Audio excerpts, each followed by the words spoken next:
Kembali di Rakyat Bersuara, saya Aiman Wicaksono. Saya dari tadi melihat gelagat ingin berbicara, tapi belum sempat saya berikan. Sekarang saya berikan dan saya nggak potong kok. Tapi kalau dipotong juga nggak apa-apa kan? Nggak apa-apa.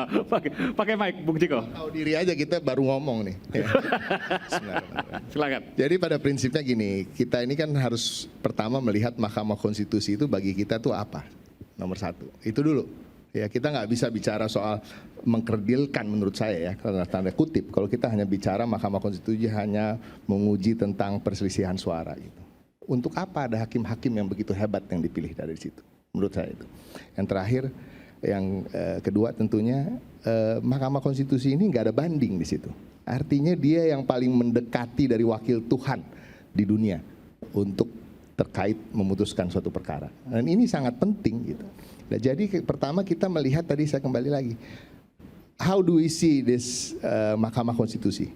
Kalau kami melihatnya dari TPN sebagai nomor satu, the guardian of democracy. Dia penjaga demokrasi kita. Yang kedua, dia adalah penjaga konstitusi kita. Nah, artinya semua yang terkait dengan pelanggaran konstitusi, hal-hal yang sifatnya terkait dengan apa yang dilakukan oleh siapapun dalam hal ini terkait dengan pemilu, apakah itu dia memberikan efek terjadinya hal-hal yang kita lihat dalam musim kampanye maupun tercermin dari hasil pemilu itu bisa kita perkarakan di situ. Nah, ini yang kita bilang termasuk dalam TSM. Nah, kita juga harus melihat bahwa big picture-nya ini kan bukan soal suara aja. Angka, bukan soal angka. Big picture-nya ini bagaimana proses ini terjadi. Nah, kalau kita bicara TSM, tentunya itu adalah rangkaian dari kejadian-kejadian. Jadi menurut saya agak berbeda dengan Bung Kodari, dan memang akhir-akhir ini beberapa bulan terakhir saya selalu berbeda dengan Bung Kodari. Dan kalau nggak berbeda kita paksa untuk berbeda. Jadi prinsipnya tadi dikatakan bahwa kalau sudah setuju, sudah hadir dan lain-lain, berarti setuju dong. Nggak seperti itu, karena ada rangkaian-rangkaian lain. 6 kali, ya kan? Pertama pada saat undian nomor urut. Betul. Terus 5 kali debat. Ada hal-hal lain yang terjadi yang kita bisa rangkum, makanya ada yang disebut TSM. Kalau dengan logika yang dipakai oleh Bung Kodari, TSM itu gugur karena setiap ada satu rangkaian aja udah dianggap, kan lo nggak protes di situ. Anda tidak protes soal penetapan PJ misalnya. Artinya apa? Anda biarin aja itu terjadi. Sehingga terjadilah pemilu ini yang berat sebelah. Pemilu ini yang terjadi abuse of power. Gitu. Nah, ini kan nggak bisa begitu. Ini dirangkum dan bisa terangkum setelah kejadian itu terjadi keseluruhan. Terjadinya penempatan PJ-PJ. Pemilihan PJ-PJ yang sebagian besar adalah orang dekat dari Presiden Republik Indonesia. Ya kan? Pemilihan hakim MK. Ya kan, Anwar Usman sebagai ketua MK yang juga iparnya Presiden Jokowi. Kita bicara soal nepotisme di sini, dan itu ada pelanggaran undang-undang kalau kita bicara soal nepotisme. Ada pengajuan Gibran sebagai wakil presiden, ada Kaisang yang dijadikan ketua umum salah satu partai politik yang akhirnya mendukung salah satu paslon. Ada juga wali kota Medan yang juga adalah anak mantu dari Presiden Jokowi. Nah, ini masuk dalam semua rangkaian sehingga ada kecenderungan untuk memenangkan salah satu paslon, tapi sudah dipersiapkan dari awal. Dan hal-hal ini yang akan kita gugat di Mahkamah Konstitusi. Masalah diterima apa enggaknya bukan di sini kita perdebatkan. Ini kan opini-opini. Saya hargai apa yang disampaikan oleh Mbak Andi juga, karena opini beliau walaupun tentunya ada latar belakang hukum, latar belakang juga sebagai penyelenggara pemilu gitu misalnya. Jadi ada pengalaman-pengalaman di situ. Tapi saya juga ingin mengutip kata-kata tadi yang terkait dengan keberanian sosok-sosok hakim MK. Nah, itu tadi, karena mereka juga, kenapa mereka ditaruh di situ? Karena mereka punya pengetahuan yang luas, karena mereka mampu melakukan tafsir-tafsir terhadap undang-undang yang mungkin tidak mampu kita lakukan. Kita sebagai pembicara-pembicara yang ada di sini. Nah, ini kita tunggu aja bagaimana. Tapi intinya kalau dari TPN Ganjar Mahfud, apa yang disampaikan tadi kan it's detail ya. Dan kadang-kadang kan ada kata-kata the devil is in the details. Kadang-kadang detail ini menguntungkan pihak-pihak yang sedang diserang atau penjahatnya lah dianggap, ya kan? Tersangkanya lah gitu ya. Kadang-kadang bisa memenangkan orang-orang yang salah karena bisa dicari-cari celah untuk memenangkan soal itu. Tapi kita bicara soal terstruktur, sistematis dan masif. Nah, ini yang kita bawa kata-kata kuncinya yang saya kasih bocorannya lah. Mungkin Bung Kodari kan tadi bilang, soalnya saya nggak lihat nih gugatannya apa nih. Nah, nepotisme, abuse of power, dan pelanggaran-pelanggaran dilakukan oleh penyelenggara pemilu dari mulai pendaftaran calon presiden dan wakil presiden. Oke. Bung Kodari, ini nyatetnya detail nih. Saya ya. Abuse of power, Oke. pelanggaran penyelenggara pemilu, dan nepotisme. Itu 3. Tapi nggak mau go in detail, nggak mau. Bukan sini tempatnya. Bukan Itu sini kan- tempatnya. Oke. Dan Iya, tidak iya. perlu angka. Iya, iya. Dan tidak perlu angka. Betul. Sebetulnya begini, kita nanti diskusinya akan lebih menarik kalau sidang-sidang sudah berjalan. Di sini kan judulnya kan adu bukti ya. Adu bukti itu sebetulnya topik minggu depan kalau menurut saya sih.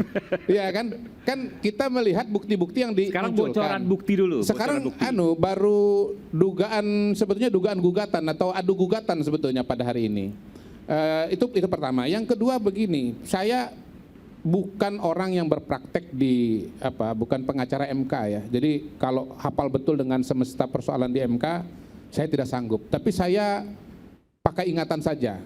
Istilah TSM itu kan dimunculkan, seingat saya pertama kali, nanti tolong dikoreksi ya Bang Ferry ya. Itu zamannya Pak Mahfud ketika mengadili kasus sengketa pilkada di Kota Waringin Barat. Jawa Timur malah ya, Jawa Timur. Tapi yang saya ingat ini sekarang mau ceritakan Kota Waringin Barat. Karena menurut saya yang mungkin salah satu kasus yang dianggap paling menggambarkan situasi TSM itu adalah Kota Waringin Barat. Nah waktu itu kemenangan Sugianto Sabran sebagai calon bupati Kota Waringin Barat itu dibatalkan karena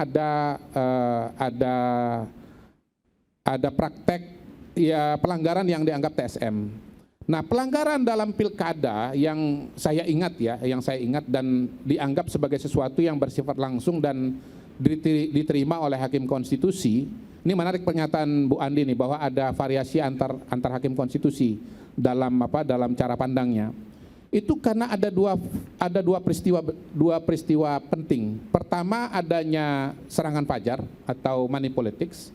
Yang kedua adanya intimidasi atau tekanan yang bersifat meluas dan menyeluruh. Nah, oleh sebab itu kemudian dibatalkan. Memang waktu itu menurut saya hakim konstitusi juga kebablasan. Karena apa? Karena membatalkan kemenangan Sugianto dan langsung menetapkan yang lawan satunya lagi sebagai pemenang. Ya, harusnya kan ada pemilihan ulang ya kalau memang dibatalkan kemenangannya. Dan itu menimbulkan krisis politik yang sangat berkepanjangan. Mungkin bupati yang ditetapkan sebagai pemenang itu baru bisa dilantik kalau tidak salah 3 tahun atau 4 tahun kemudian. Ini di eranya Pak SBY karena situasi politik yang sangat rumit. Artinya keputusan itu tidak bisa segera dieksekusi. Jadi kalau hemat saya ya, Pilpres ini pun juga saya nyambung aja dengan Bang Zuhad. Kalaupun mau diberlakukan adanya pelanggaran-pelanggaran yang bisa menyebabkan perubahan angka-angka atau hitungan-hitungan, maka dia harus berupa pelanggaran yang bersifat langsung. Seperti katakanlah misalnya serangan fajar, kemudian intimidasi yang bersifat menyeluruh dan komprehensif alias TSM begitu. Sisanya Nah, harus saya sulit membayangkan bahwa praktek money politics yang sangat masif dan kemudian katakanlah tekanan juga yang bersifat masif itu bisa dibuktikan dalam masa sekarang ini. Walaupun sekarang ini bukan petitum yang diajukan ya. Kalau saya ada di tim ini saya akan mengajukan petitum yang seperti saya sampaikan ini, membatalkan kemenangan karena tidak sekali putaran. Katakanlah misalnya begitu. Nah, perolehan Prabowo Gibran itu 58%. Untuk dia batal sekali putaran, dia harus di bawah 50%. Artinya apa? Ya anggaplah dia harus turun 9 atau 10%. Dengan DPT, dengan suara sah sekitar 161 juta, maka 10% itu adalah 16 juta. 16 juta suara itu kalau kita bagi dengan satu TPS suara sah 250 orang ya, bukan 300 ya, itu kan maksimal ya, 250.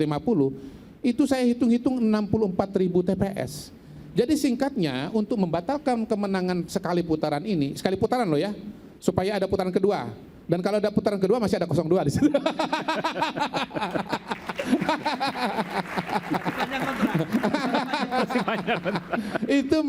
Itu harus membuktikan seperti kejadian di Kota Waringin Barat itu pada 64.000 TPS. Kalau putaran kedua masih ada 02. Tadi sebutin karena nggak pakai mic, saya sebutin. Masih panjang kontrak buat Bang Kodari, benar nggak tuh?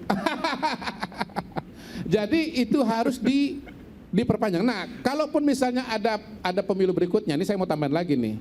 Pemilu berikut, kan kita juga nggak tahu nih ya. Refli Harun bilang ini nanti kita mintakan pencoblosan ulang. Tapi kalau kita pikir liar-liar, karena ini wakil Tuhan di muka bumi kan gitu. Dia bilang enak aja pencoblosan ulang, pemilu ulang dia bilang. Semua dimulai dari awal. Maka saya bayangkan KPU mungkin perlu berapa? Setahun kali ya untuk melakukan persiapan. Dan rasa-rasanya itu tidak mungkin dilaksanakan dalam waktu dekat. Karena di depan sudah ada agenda besar yang namanya pilkada serentak. Dan KPU pada hari ini semua energi dan waktunya pasti konsentrasi untuk pemilu serentak. Yang tingkat kerumitannya tidak kalah luar biasa dibandingkan dengan pemilu nasional. Alhasil ya, kalau pilkadanya dilaksanakan bulan November, dan katakanlah ada pemilu ulang, mungkin itu baru bisa dilaksanakan setahun di atas bulan November.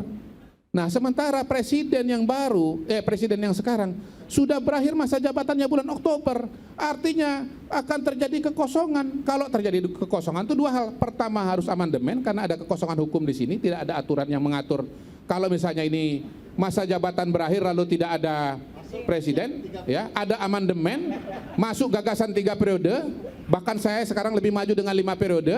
Ya.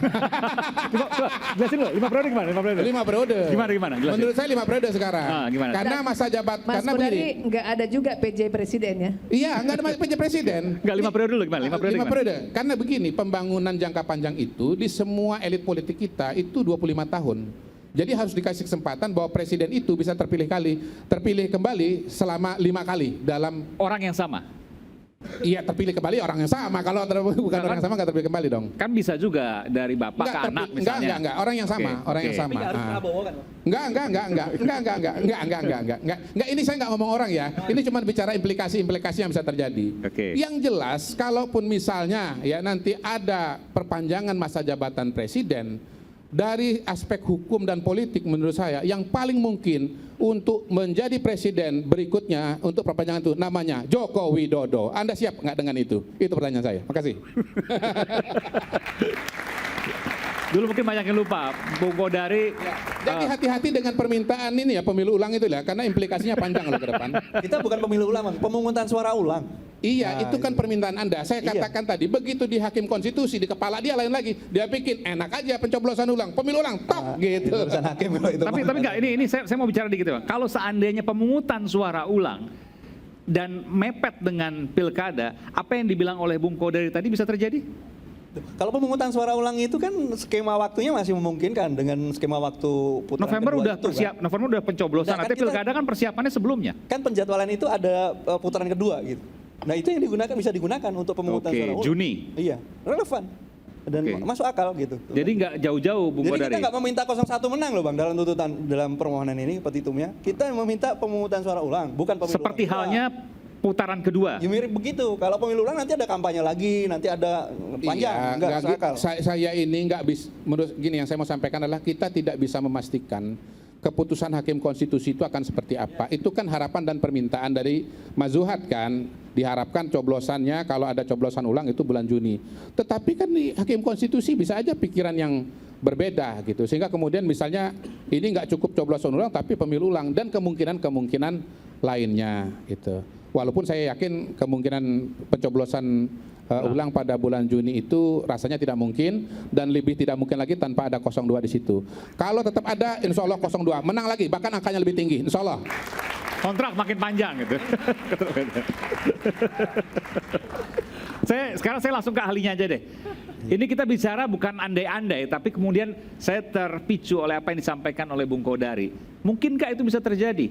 Jadi kalau seandainya ada pemungutan suara ulang, iya bisa di Juni, tapi bisa juga melewati November selepas pilkada. Bung Iya, Ferry. itu kan upaya Bang Kodari memberikan rasa pertakut ke Bang Ciko Hakim. Ya. Jadi, kalau Jokowi lagi nggak usah lah kita maju gitu ya. Saya merasa semua sudah ada limit waktu masing-masing. Jadi kalau di Mahkamah Konstitusi saya yakin juga mereka mempertimbangkan itu. Jadi tidak perlu khawatir Bang Kodari pasti dihitung itu semua sama MK. Karena kan ada batas waktu konstitusional yang ditimbang. Tanggal 20 Oktober jam 10 kita harus punya presiden baru. Dan Jam itu 10 malam itu? 10 pagi. Oh 10 pagi? Iya. Jadi 20 Oktober 10 Iya, pagi harus 10 punya pagi. presiden Di baru? periode kedua Presiden Iya. Bang Ciko, Pak Jokowi itu melanggar waktu konstitusional. Karena mungkin mendengarkan nasihat Bang Kodari. Dilantiknya jam 2. Jadi ada 4 jam kosong itu melanggar tradisi berkonstitusi kita.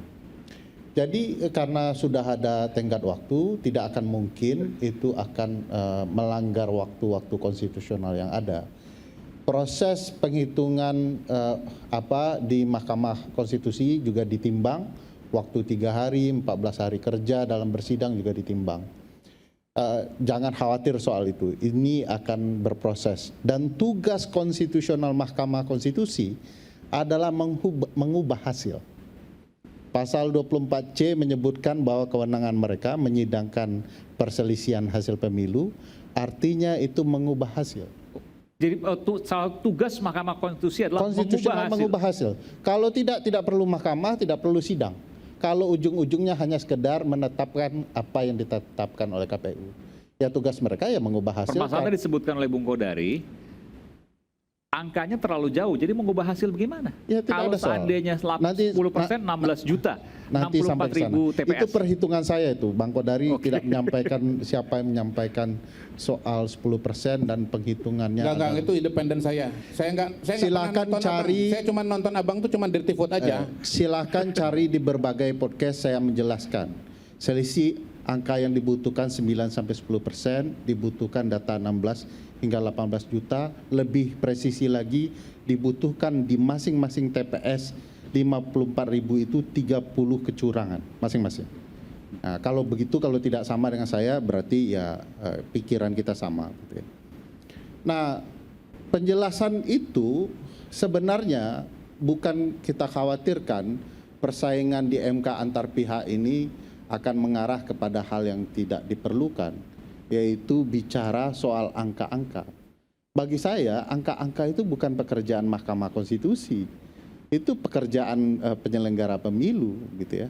Mahkamah semestinya, dan ini coba perhatikan, perbedaan apa yang ditentukan di konstitusi pasal 24C itu dan kemudian pasal 22E ayat 1 bahwa MK itu melakukan punya kewenangan menyelesaikan perselisihan hasil pemilu, salah satu yang harus ditegakkan sebagai penjaga konstitusi adalah ketentuan pasal 22E ayat 1, yaitu penegakan azas pemilu. Langsung, umum, bebas, rahasia, jujur, dan adil 5 tahun sekali. Itu azas pemilu. Kalau langsung, umum, bebas, rahasianya sudah berjalan, bagaimana dengan jujur dan adil? Apakah jujur dan adil harus dibuktikan dengan angka-angka? Bagaimana mungkin mengukur jujur dan adil dengan angka-angka? MK tugasnya menjaga azas ini dan memastikan hasil yang muncul adalah karena proses yang jujur dan adil. Saya ambil contoh di PMK nomor 4 tahun 2023. Eksplisit diatur MK bahwa apa angka termohon, apa angka yang diinginkan oleh pemohon. Ya. Sekarang begitu angka itu dicantumkan, contohnya ya, ini satu-satunya juga peradilan buat aturan spesifik begini, pengadilan-pengadilan lain tidak. Sepanjang ada legal standing, posita, petitum, alasan-alasan permohonan dan permintaannya, udah selesai itu. MK mau spesifik, oke, kita ikutin PMK itu. Ini angka termohon, ini angka pemohon. Kan akan ditanya oleh MK, dari mana angka ini dapat? Balik lagi ke proses itu, menceritakan. Jadi proses juga pasti akan dibahas di sidang MK, mau tidak mau. Iya. Jadi menurut saya ketika, ini contoh sederhana Mas Aiman, kalau penyelenggaranya dinyatakan curang dan ditemukan alat bukti bahwa penyelenggara pemilu curang, sah nggak seluruh hasil ini? Saya tanya ke Mas Aiman. Ada angka. Iya, kalau bagi saya tidak sah, tapi saya nggak tahu pertimbangan dari Mahkamah Tanya deh Konstitusi. dengan hati nurani ke lubuk hati Bang Kodari yang tercabik-cabik hari ini ya. Tapi apakah kalau penyelenggaranya Iya. curang, Enggak, saya hasilnya enggak tercabik-cabik, saya berbahagia. Wah, bahagia. Alhamdulillah. Karena Indonesia Vietnam apa-apa? Karena Indonesia Vietnam atau apa? Dan hasil pemilu juga. Ketahuan nih preferensi. Jadi semua memahami konsep. Bentar, Bung, saya mau Ya. tanya. Kalau seandainya tadi Anda katakan penyelenggara pemilunya curang misalnya, tapi kan ada suara yang kemudian tidak bisa serta-merta, oh iya berarti semuanya batal. Hmm. Ya kan ini logika sederhana. Ya. Oke, bahwa itu bermasalah angkanya, tapi tidak bisa juga kemudian semuanya batal. Dan di mana harus dilakukan pemungutan ulang di seluruhnya? Misalnya, kalau kita bicara KPU RI, artinya harus seluruh Indonesia lakukan pemungutan ulang, begitu? Mahkamah Konstitusi pernah membatalkan proses dan mengulang. Contoh Jawa Timur itu 2 kali, ngulangnya 2 kali. Di pilkada. Di PK, iya. Oke. Iya. Tidak semua. Tetapi ada juga Pakai kan, bahkan jangankan. Tidak semua Jawa Timur. Iya. Tidak semua, maksudnya tidak semua Betul, kabupaten betul. Tidak kota. seluruh provinsi, Betul. hanya titik-titik tertentu Oke, saja. baik. Jadi yang dibuktikan kecurangan di masing-masing TPS. Kalau terbukti TPS itu yang diulang. Oke. Pertanyaan saya, kalau penyelenggaranya curang, siapa yang bilang, sebutkan pasalnya, tidak boleh diulang seluruhnya? Siapa yang mengatakan, di undang-undang mana yang mengatakan bahwa mahkamah tidak boleh membahas prosedur TSF? Yang ada di Bang Ferry bisa undang-undang. kasih contoh nggak di mana penyelenggaranya dianggap curang, lalu kemudian akibat itu maka MK memerintahkan pencoblosan ulang total? Ya, ini saya Ada mau nggak? contohkan. Ini Nggak di sabar. pilkada presiden sebelumnya ada nggak? Sabar, ini mau contohkan. Kita bicara pilpres. Tertib Bung Kodari, tidak boleh saling memotong, kan begitu tadi patsunnya. Ini bukan motong, ini nanya. Tolong dibedakan motong dengan nanya. Kalau Nah. motong tuh berpendapat, ini nanya. Saya merasa Ada dipotong cara tadi. motong itu dengan bertanya, ada cara motong itu dengan memberi opini yang lain. Tapi dua-duanya itu memotong orang yang sedang berbicara. Tapi berbeda dengan Bang Kodari, saya tidak tersinggung. Silahkan dipotong. Jadi, tidak ada satupun bunyi ketentuan mengatakan itu dilarang. Ya. Bahkan kalau mau lihat ketentuan undang-undang, kalau terjadi sesuatu, salah satunya bencana ya, ada permasalahan, ada 2 mekanisme. Pemilu lanjutan, pemilu susulan. Kapan dia susulan? Kalau dia terpotong di tengah. Ya. Lanjutan. Kalau susulan, kalau dia terpotong di titik tertentu. Bagaimana kalau di titik awal? Jadi mulai di tahapan pertama. Nah sekarang kalau kemudian kita lihat konteks ini yang didalilkan 0103, saya sudah baca tetapi belum detail ya. Asumsi, Kok bisa dapat? ya tersebar di WA. Oh berarti dan Bang Kodari di-upload di- kudet dong, kurang update nih. Jangan selalu menyerang Bang Kodari. Gini. Anggap Bentar, saja. saya jelaskan ya. Ini Anggap dapat saja. loh. Itu beredar di kalangan WA 01 dan 03.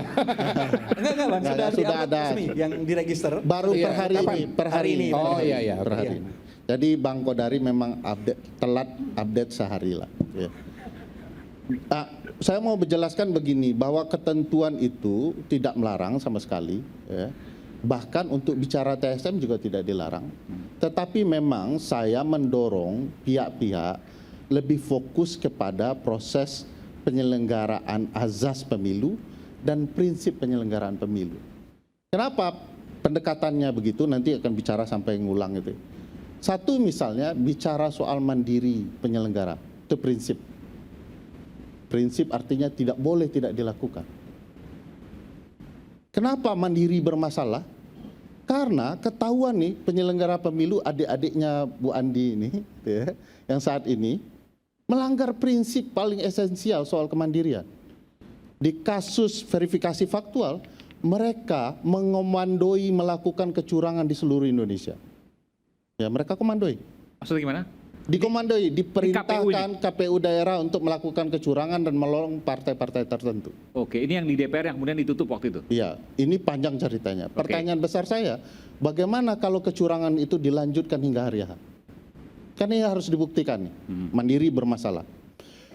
Prinsip profesional juga bermasalah, si rekap hitung manual berjenjang sampai bahkan membacakan hasil pengumuman pun bermasalah. Gitu ya. Jadi profesionalitasnya bermasalah. Efektif juga bermasalah. Ya. Jujur dan adil juga bermasalah. Penentuan berkepastian hukum juga bermasalah. Kenapa berkepastian hukum bermasalah? Ini ada putusan MK. KPU berjanji Janjinya begini, kalau nanti diputuskan MK soal batas usia keluar, kami akan langsung ubah ke PKPU. Faktanya, diterima dulu daftarnya, baru PKPU-nya dibuat. Khusus, wal khususon, hanya untuk anak presiden, peraturan diberlakukan surut. Jadi kecurangannya itu sangat merata di ruang prinsip. Sebentar, kalau seandainya tadi disebutkan, terima pendaftarnya dulu, baru buat PKPU, itu secara undang-undang tata negara salah? Ya, melanggar administrasi negara. Melanggar administrasi. Apa konsekuensi melanggar administrasi negara? Bahwa sesuatu harus dinyatakan batal demi hukum. Apa itu batal demi hukum? Sebuah peristiwa itu dinyatakan tidak pernah ada. Jadi pendaftaran Gibran itu dinyatakan tidak pernah ada.